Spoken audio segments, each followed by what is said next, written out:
ಅಂತ ಅಂದ್ರೆ ಒಂದು ಪರಿಪೂರ್ಣ ಅಂತ ಹೇಳ್ಬೋದು. ಹೌದು. ಈ 12 ರಾಶಿಗಳಲ್ಲಿ ಕುಂಭರಾಶಿ ಅಂತ ಹೇಳಿದರೆ ಒಂದು ಕಡೆ ನೀವು ಅಮೃತ ಕಳಶ ಅಂತಲೂ ಹೇಳ್ಬೋದು, ಮತ್ತು ಇನ್ನೊಂದು ಕಡೆ ಬಂದಾಗ ನಾವು ವೈರಾಗ್ಯ ಅಂತ ಹೇಳ್ತೀವಿ. ಕುಂಭರಾಶಿಯವರು ಬಹಳ ಆತ್ಮವಿಶ್ವಾಸವುಳ್ಳುವಂಥ ವ್ಯಕ್ತಿಗಳು, ಬಹಳ ದಯಾಳು, ಧಾರ್ಮಿಕ, ಪರೋಪಕಾರಿ, ಬಹಳ ಅದ್ಭುತವಾಗಿರ್ತಕ್ಕಂಥವರ ಸ್ವಭಾವ. ಸಪ್ತಮದಲ್ಲಿ ಒಂದು ಕೇತು ಇರ್ತಕ್ಕಂಥದ್ದು. ಈ ಸಣ್ಣ ಪುಟ್ಟ ವಿಷಯಗಳಲ್ಲಿ ಸ್ವಲ್ಪ ಸಮಸ್ಯೆಗಳು ಬರುತ್ತೆ. ಹಾಗಾಗಿ ರಾಹು ನಿಮ್ಮ ಕುಂಭರಾಶಿಯಲ್ಲಿದ್ದಾನೆ, ಆಮೇಲೆ ಒಳ್ಳೆ ಕ್ಷೇತ್ರದಲ್ಲಿದ್ದಾನೆ, ಅವನ ಬಲನೂ ಕೂಡ ಜಾಸ್ತಿ ಇದೆ. ಒಂದು 2 ಹೆಜ್ಜೆ ಹಿಂದೆ ಇಟ್ಟು ಸ್ವಲ್ಪ ಸಮಾಧಾನ ತೆಗೆದುಕೊಂಡು ಪ್ರೀತಿ ವಿಶ್ವಾಸದಲ್ಲಿ ಹೋಗೋದ್ರಿಂದ ನೀವು ಭಾಳ ಸ್ನೇಹಜೀವಿ ಆಗಿರ್ತೀರ. ಅಂದರೆ ನಿಮ್ಮ ತ್ಯಾಗಕ್ಕೆ ಒಂದು ಬೆಲೆ ಸಿಗುವಂಥದ್ದು.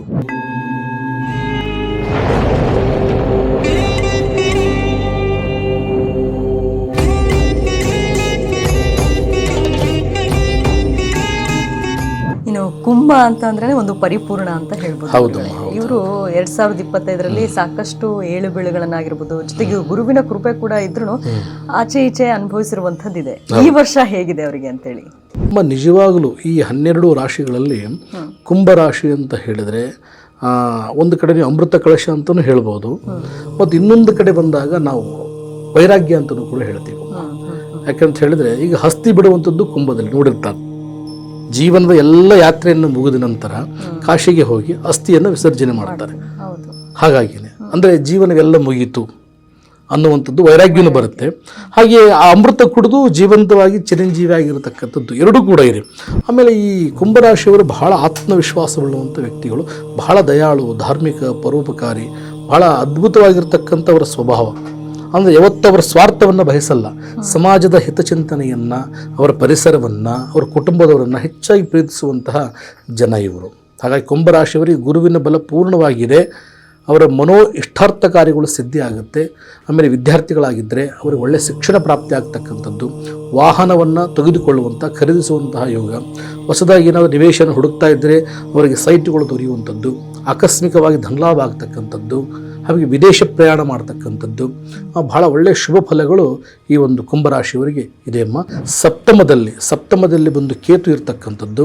ಈ ಸಣ್ಣ ಪುಟ್ಟ ವಿಷಯಗಳಲ್ಲಿ ಸ್ವಲ್ಪ ಸಮಸ್ಯೆಗಳು ಬರುತ್ತೆ. ಒಂದು 2 ಹೆಜ್ಜೆ ಹಿಂದೆ ಇಟ್ಟು ಸ್ವಲ್ಪ ಸಮಾಧಾನ ತೆಗೆದುಕೊಂಡು ಪ್ರೀತಿ ವಿಶ್ವಾಸದಲ್ಲಿ ಹೋಗೋದ್ರಿಂದ ನೀವು ಭಾಳ ಸ್ನೇಹಜೀವಿ ಆಗಿರ್ತೀರ. ಅಂದರೆ ನಿಮ್ಮ ತ್ಯಾಗಕ್ಕೆ ಒಂದು ಬೆಲೆ ಸಿಗುವಂಥದ್ದು, ನಿಮ್ಮ ಪ್ರಯತ್ನಕ್ಕೆ ಒಂದು ಫಲ ಸಿಗುವಂಥದ್ದು. ಯಾಕಂದರೆ ನಿಮ್ಮ ರಾಶಿಯಲ್ಲೇ ರಾಹು ಕೂತ್ಕೊಂಡಿರೋದ್ರಿಂದ ಅದು ಎಂಥದ್ದನ್ನೇ ಬಂದರೂ ಕೂಡ ಅವನು ಸ್ವಾಹಾಕಾರ. ರಾಹು ಅಂದರೆ ಸ್ವಲ್ಪ ನಿಮಗೆ ಭಾಳ ಭ್ರಮಾಲೋಕದಲ್ಲಿ ಕರ್ಕೊಂಡು ಹೋಗುವಂಥ ಸಾಧ್ಯತೆ. ಇಮ್ಯಾಜಿನ್, ರಾಹುವಿನ ಒಂದು ಪ್ರಭಾವನೆ ಒಂದು ಇಮ್ಯಾಜಿನ್ ಆಗಿರ್ತಕ್ಕಂಥ ಒಂದು ಪ್ರಪಂಚ. ಹಾಗಾಗಿ ರಾಹು ನಿಮ್ಮ ಕುಂಭರಾಶಿಯಲ್ಲಿದ್ದಾನೆ, ಆಮೇಲೆ ಒಳ್ಳೆ ಕ್ಷೇತ್ರದಲ್ಲಿದ್ದಾನೆ, ಅವನ ಬಲನೂ ಕೂಡ ಜಾಸ್ತಿ ಇದೆ. ಬಟ್ ನಿಮ್ಮ ಜೊತೆಯಲ್ಲಿ ಏನಾದರೂ ತೊಂದರೆ ಮಾಡಬೇಕಂತಿದ್ರೆ ಅವರಿಗೆ ತೊಂದರೆಗಳಾಗ್ತಕ್ಕಂಥ ಸಾಧ್ಯತೆಗಳಿರುತ್ತೆ. ನಮ್ಮ ಉದ್ದೇಶ ಏನಂದರೆ ನಮಗೂ ತೊಂದರೆ ಆಗಬಾರ್ದು, ಇನ್ನೊಬ್ಬರಿಗೂ ತೊಂದರೆ ಆಗಬಾರ್ದು ಅನ್ನುವಂಥದ್ದು ಒಂದು ಒಳ್ಳೆಯ ಉದ್ದೇಶ ಇರತಕ್ಕಂತಹ ಈ ರಾಶಿಯವರು. ಹಾಗಾಗಿಯೇ ಇವರು ಹೆಚ್ಚಾಗಿ ಶನಿ ಮಹಾತ್ಮರ ಒಂದು ಕೃಪೆಗೆ ಒಳಗಾಗಿರ್ತಕ್ಕಂಥವರು. ಶನಿವಾರ ಬಹಳ ಒಳ್ಳೆಯದು, ಸಂಖ್ಯೆ 8 ಬಹಳ ಒಳ್ಳೆಯದು ಅವರಿಗೆ ನಮ್ಮ. ಹಾಗಾಗಿ ಶನೇಶ್ವರ ಅಂದರೆ ಈಶ್ವರನ ಒಂದು ಪರಮರೂಪ ಅಂತ ಹೇಳ್ಬೋದು. ಯಾಕಂದರೆ ಅವರೇ ಮೂಲ, ಎಲ್ಲವನ್ನ ಕೂಡ ದಂಡನಾಯಕ, ಅಳೆದು ತೂಗಿ ಎಲ್ಲವನ್ನ ಸರಿಯಾಗಿ ನಡೆಸುವಂತಹ ಒಬ್ಬರು ಶನೇಶ್ವರರು. ಹಾಗಾಗಿಯೇ ಇವರು ಶನೇಶ್ವರ ಸ್ವಾಮಿಯ ಒಂದು ಪೂಜೆಗಳನ್ನು ಮಾಡುವಂಥದ್ದು, ಈಶ್ವರನ ಪೂಜೆಯನ್ನು ಮಾಡುವಂಥದ್ದು ಬಹಳ ಒಳ್ಳೆಯದು. ಸಾಧ್ಯವಾದರೆ ಈ ಒಂದು ಕುಂಭರಾಶಿಯವರಿಗೆ ಒಂದು ಸಣ್ಣದಾಗಿರ್ತಕ್ಕಂತಹ ಒಂದು ಸಲಹೆಯನ್ನು ಕೊಡ್ತೇನೆ ನಾನು. ಈ ಕುಷ್ಠರೋಗಿಗಳು ಎಲ್ಲಾದರೂ ಕಂಡು ಬಂದರೆ ಅವರಿಗೆ ಬೆಲ್ಲ ಮತ್ತು ಚಪಾತಿಯನ್ನು ದಾನ ಮಾಡುವಂಥದ್ದು ಒಂದು 8 ಶನಿವಾರ ಈ ಒಂದು ಸಣ್ಣದಾಗಿರುವಂಥ ಒಂದು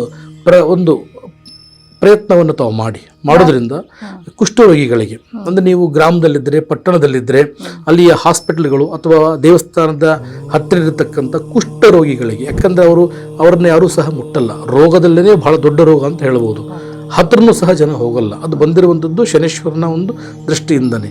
ಅಂಥವರಿಗೆ ಈ ರಾಹು ಮತ್ತು ಗುರು ಅಂದರೆ ಬೆಲ್ಲ ಮತ್ತು ಈ ಒಂದು ಚಪಾತಿಯನ್ನು ಅಂಥದ್ದನ್ನು ತಿಂದವರು ಎಷ್ಟೋ ಸಮಯ ಆಗಿರುತ್ತೆ, ಅವ್ರಿಗೆ ಮಾಡಿಕೊಡೋರು ಯಾರಿದ್ದಾರೆ ಹೇಳಿ? ಹಾಗೆ ನೀವು ಅದನ್ನು ದಾನ ಮಾಡಿದಾಗ ಅದು ತಿಂದು ಒಳಗಡೆ ಇರತಕ್ಕಂಥ ಶನೇಶ್ವರ ನಿಮಗೆ ಒಳ್ಳೆಯದನ್ನು ಬಯಸ್ತಾನೆ, ನಿಮಗೆ ಒಳ್ಳೆಯದನ್ನು ಆಗುತ್ತೆ. ಮೀನರಾಶಿ ಅಂತ ಹೇಳಿದ್ರಮ್ಮ ಮತ್ತೆ ಪ್ರಕೃತಿಯಲ್ಲಿ ಮತ್ತೆ ಜನಿಸಿ ಬರುವಂಥದ್ದು.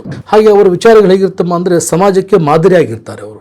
ರಾಶಿಯಲ್ಲೇ ಅವರಿಗೆ ಶನಿ ಇರ್ತಕ್ಕಂಥ ಪ್ರಭಾವದಲ್ಲಿ ಸ್ವಲ್ಪ ಮಂದಸ್ಥಿತಿ ಅಂತ ಹೇಳ್ಬೋದು.